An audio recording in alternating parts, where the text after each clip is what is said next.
여러분 안녕하십니까? 4월 30일 금요일 뉴스투데이 시작합니다. 오늘 코로나19 신규 확진자 수 600명대 중후반을 넘을 것으로 예상됩니다. 방역당국은 오늘 거리두기 단계 조정을 결정하는데 현 단계를 유지할 가능성이 커 보입니다. 김민찬 기자입니다. 어젯밤 9시까지 집계된 코로나19 신규 확진자는 610명. 그제 같은 시간보단 20명 줄어들었습니다. 자정까지 집계한 확진자 수를 더하면 오늘 신규 확진자는 600명대 중후반을 기록할 것으로 보입니다. 지난 23일부터 최근 일주일간 신규 확진자 수는 하루 평균 약 670명입니다. 방역당국은 다음 주부터 적용할 거리두기 조정안을 오늘 발표합니다. 지금처럼 수도권 2단계, 비수도권 1.5단계가 다음 달 23일까지 연장될 가능성이 큽니다.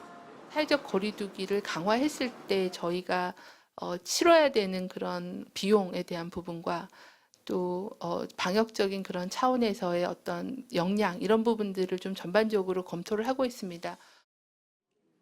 코로나19 백신 1차 접종자는 300만 명을 넘어섰습니다. 65세 미만 요양병원 입소자와 종사자 등 1분기 대상자의 88%가 1차 접종을 마쳤고 2분기 대상자 38%가 백신을 맞았습니다. 도쿄올림픽 국가대표 선수들에 대한 백신 접종도 시작됐습니다. 긴장은 많이 했는데 생각보다 안 아프게 나아지셔가지고 잘 접종하게 됐습니다. 일단 1차 맞고 나니까 좀 걱정을 많이 했는데 그 걱정과는 달리 잘 맞은 것 같습니다. 백신 폐기량을 최소화하기 위한 방역당국의 조치도 나왔습니다. 정부는 접종 의료기관의 근무자나 접종자의 보호자 등 곧바로 접종이 가능한 대상자들을 예비 접종 명단에 등록하고 여기에 대해 다른 진료 때문에 병원을 찾은 환자나 보호자도 본인이 동의할 경우 그 자리에서 접종할 수 있게 했습니다. 서울에선 지난 27일 화이자 백신 2차 접종을 끝낸 80대 노인이 숨져 보건당국이 지병 여부 등 정확한 사망 원인을 조사하고 있습니다. MBC 뉴스 김민찬입니다. 정부가 수도권 새 택지지구 발표를 전격 연기했습니다. 후보지에 심각한 투기 정황이 드러났기 때문인데 LH 직원들의 땅 투기 사건의 여파, 주택 공급 차질로 이어질지 우려됩니다. 이문현 기자입니다. 두 달 전 정부는 집값을 잡기 위해 대규모 아파트 공급을 예고했습니다. 그 첫 번째 발표가 광명, 시흥, 신도시였습니다. 두 번째 수도권 신규 택지 발표가 예정돼 있었는데 갑자기 연기됐습니다. 후보지에서 투기 정황이 줄줄이 발견됐기 때문입니다. 과도한 투기 정황이 발견되었습니다. 일단 발표부터 하고 사후적으로 심층 조사나 수사를 간다는 것은 맞지 않다라고 판단해서 조사를 한 이후에 이제 발표하기로 결정하였고요. LH 투기 사태가 터진 뒤 정부는 다른 발표 예정 지역에 대해서도 대대적인 조사를 했습니다. 그런데 정부가 예상했던 것보다 상황이 심각했습니다.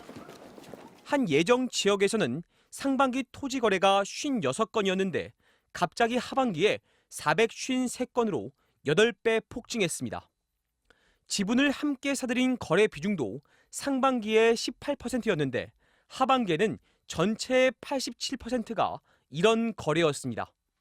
외지인이 사들인 게 절반인 곳도 있었고 땅값이 주변보다 이상 급등한 곳도 있었습니다. 투기가 강하게 의심되는 거래들입니다. 경찰에 수사를 요청하였고 부동산 실거래 기획조사에 착수할 것입니다. 정부는 미성년자, 법인, 외지인, 지분 쪼개기 같은 투기성 거래를 조사해 색출하겠다고 밝혔습니다.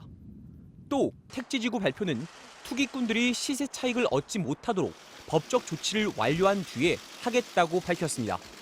MBC 뉴스 이문현입니다. 지체 장애가 있는 경비원에게 갖은 욕설에 폭행까지 했던 50대 여성 어제 보도해드렸는데요.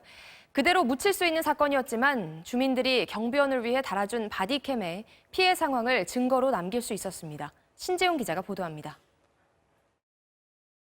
아파트 차단기를 열어주지 않는다며 심한 욕설을 쏟아부은 50대 여성.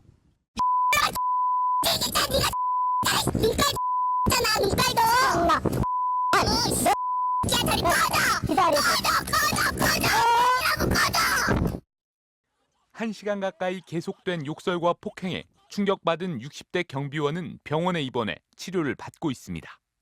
이 여성은 사건 뒤 관리사무소와의 전화통화에서도 반성은커녕 오히려 소송까지 거론하며 겁을 줬습니다. 본인 있는 재산을 털어가지고 10억이 되든 얼마 되든 모든 거를 쏟아부어가지고 가만 놔두지 않겠다. 그런 얘기까지 하더라고요. 현장에 출동한 경찰과 조사 일정을 잡으려고 전화한 경찰관에게도 막무가내였습니다. 원성 높이고 대화가 잘 안 되더라고요. 경비원 가슴에 차고 있던 휴대용 카메라, 바디캠에 욕설과 폭행이 녹화되지 않았더라면 논란으로 번졌을지도 모릅니다. 이 바디캠은 이런 상황에 대비해 주민들이 달아줬습니다. 다른 아파트 경비원 갑질 사건을 보면서 경비원들의 인권을 보호하기 위해 지난 1월 주민회의에서 결정한 겁니다. MBC 보도로 사건 경위와 피해 경비원이 지체 장애까지 있다는 사실을 알게 된 아파트 주민들은 위로금 모금도 시작했습니다. 한 주민이 단체 대화방에 모금을 제안하자 십시일반 모아보자, 약소하지만 동참하겠다는 글이 이어졌고 반나절 만에 100만 원 가까이 모였습니다. MBC 뉴스 신재웅입니다. 국민의힘과 국민의당이 당대당 통합을 하겠다는 데는 원칙적인 합의를 이뤘습니다. 하지만 합당 이후 당명으로 국민의힘을 쓰느냐, 새 당명으로 바꾸느냐를 두고 양측의 이견이 큰 것으로 확인됐습니다. 이기주 기자입니다. 국민의힘 주호영 대표 권한대행은 전날 밤 국민의당 안철수 대표와 만나 합당 의지를 확인했다며 양당의 통합에 큰 어려움은 없을 것이라고 밝혔습니다. 중도 실용을 강화하는 방향으로 정강 정책이 좀 됐으면 좋겠다. 청년과 여성들의 이 정치 진출을 활발하게 하기 위한 의무 할당제랄까 이런 것들이 좀 있으면 좋겠다. 안 대표 역시 주호영 대행과 당대당 통합에 공감대가 있었다고 전했습니다. 당대당 통합이라는 큰 틀에서 서로 공감대는 있었습니다. 즉, 그 방법이 이 지지층 기반을 넓히는데 좋은 방법이라는 것은 서로 생각이 유사했습니다. 문제는 합당 방식입니다. 양당의 대표가 당대당 통합이라는 같은 표현을 썼지만 서로 다른 해석을 내놓고 있습니다. 국민의힘 핵심 관계자는 당대당 통합을 하더라도 당명은 국민의힘을 그대로 쓰는 것에 안 대표가 이의를 제기하지 않았다고 밝혔습니다. 그러면서 국민의힘이란 당명까지 바꾸고 합당하는 것은 꼬리가 몸통을 뒤흔드는 것이라고 말했습니다. 하지만 국민의당 관계자는 안 대표가 국민의힘이란 당명에 동의한 바 없다며 당명은 당연히 새롭게 바꿔야 한다고 맞섰습니다. 국민의힘으로 흡수되는 모양새는 받아들이기 어렵다는 겁니다. 국민의힘은 오늘 오전 새 원내대표 겸 당대표 권한대행을 선출합니다. 국민의힘 새 지도부와 안 대표가 당명을 비롯한 세부 논의를 이어가야 하지만 합당 방식에 대한 이견을 조율하는 데에는 난항이 예상됩니다. MBC 뉴스 이기주입니다. 대전의 한 노인 요양원에서 환자와 종사자 등 18명의 확진자가 발생했습니다.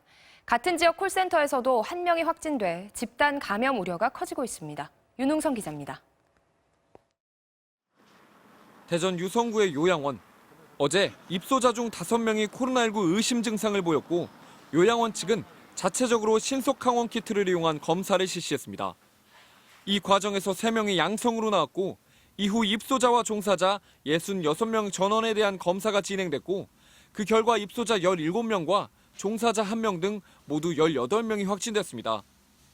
확진자 상당수가 8, 90대인 고령으로 감염병 전담병원으로 이송됐으며 음성 판정을 받은 나머지 입소자와 종사자들은 시설에 격리 조치됐습니다. 방역당국은 앞서 이 요양원을 방문한 뒤 확진 판정을 받은 입소자의 아내 A씨로부터 전파됐을 가능성에 무게를 두고 있습니다.